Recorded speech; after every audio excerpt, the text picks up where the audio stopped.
Of the National Irish Freedom Committee's Free-Form video series. I'm Pat Williams. And I'm Brian Wardlow. And on a previous segment, we spoke with John Horan, who's an activist with COWER in Dublin. COWER is a prisoner dependence group which raises money for prisoners' families and dependents who, especially at this time of year, need a few extra dollars, or euro I should say, in their pockets to help alleviate some of the financial burden they face, having, so in many cases, the primary breadwinner in their family taken away. He's also told us much about the determination that COWER activists show when the 26th county government shows so much harassment, raiding homes of people who are basically members of a charitable organization. He also told us about the history of the COWER Christmas Swim. This is an historic thing that's been going on for, this will be the 30th year that it's happened. It happens in Inchicore, the River Liffey there. This is a thing where many swimmers come forward. They take pledge donations. Right. People pledged, and they go in there and they take their Christmas morning and they contribute their time and they get into the freezing water to help raise money for COWER. And as I said, the money that goes to COWER goes directly to the dependents of Irish political prisoners. Another thing that's come up recently is a member of the IRBB has stepped forward and showed great initiative. This is in the United States, an American activist, who has started an open-ended pledge drive that goes towards the COWER Christmas Swim. So far, this has shown great response, and this is taking place on the IRBB, which is a Republican discussion forum, online discussion forum, a bulletin board. That's what it stands for, the Irish Republican Bulletin Board. And I would just like to say thanks for these contributions, and bravo too for showing, like I said, the initiative and doing it so. And now, Brian, you'll be talking about the next our guest coming on right now. All right. So swim, and that's here from the United States and other people that are involved also on the IRBB. Now today's show is going to be a very exciting show. This one is going to cover an issue that's ongoing right now out in County Westmeath in Ireland. And this is concerning cow parks, which is, cow parks is land that is owned by the local county government.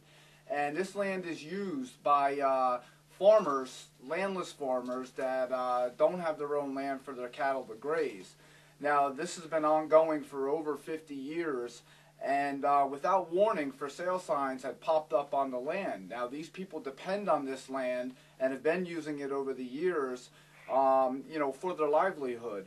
And there is a group that is formed. It's called the Westmeath Cow Parks Users Group. And with us today on the telephone that's going to give us the history, origins, and the current initiative on this movement is the chairperson of this organization, Mags Glennon. Mags, welcome to the show.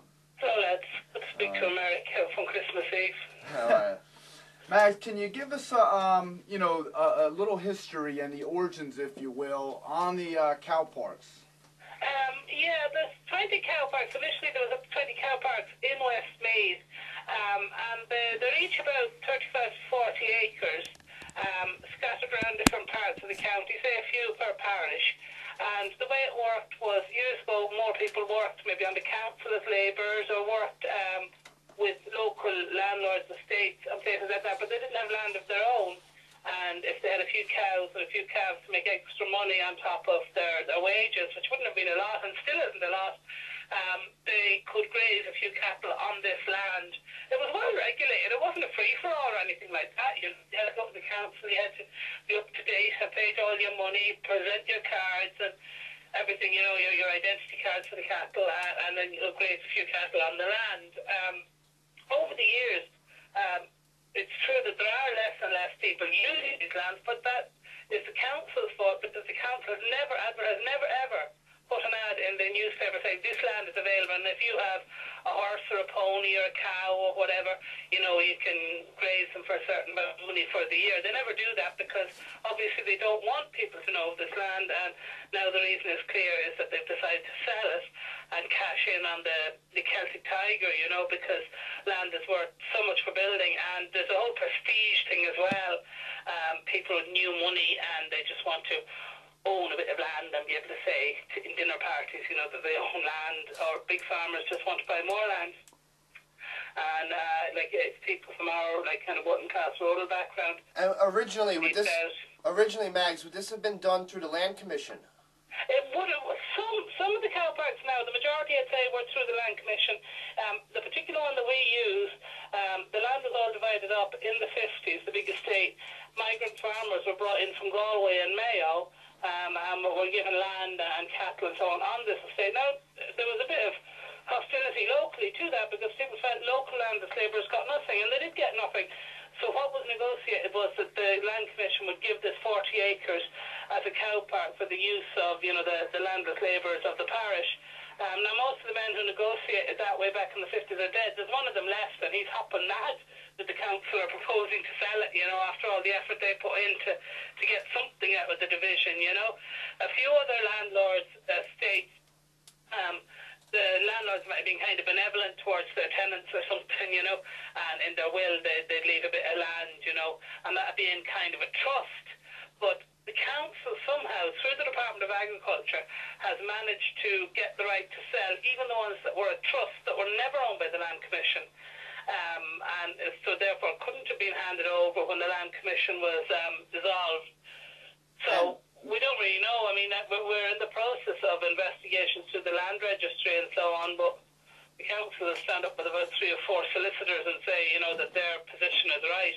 And Mags, how does this actually affect the families, you know, financially that have depended on these lands for over the years, you know, just to get by? One of the farms that was sold out in Rani, there was a couple of people grazing that land, and your man just took his cattle off it, brought them down to the sales, sold them all. And anybody that knows anything about farming or land or cattle is if you have cattle and you sell them off, say one of the cows is licking me here at present. Yeah. If you sell cattle off, get back into cattle because you never really have the capital again, you know, sure. to go off and buy, you know, half a dozen cows or whatever it is.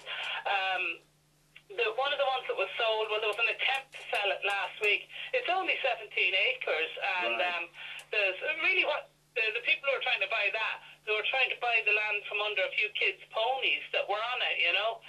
A few people that some of them have come down from Dublin because they wanted to get their kids away, you know, from the city atmosphere and the drugs and crime and all that crack.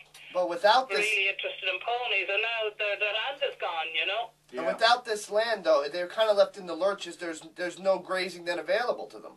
Well, you can go out and rent land. You can buy land if you want at some insane price at like about 20,000 euros an acre. You can work that out to American money for the listeners. Sure.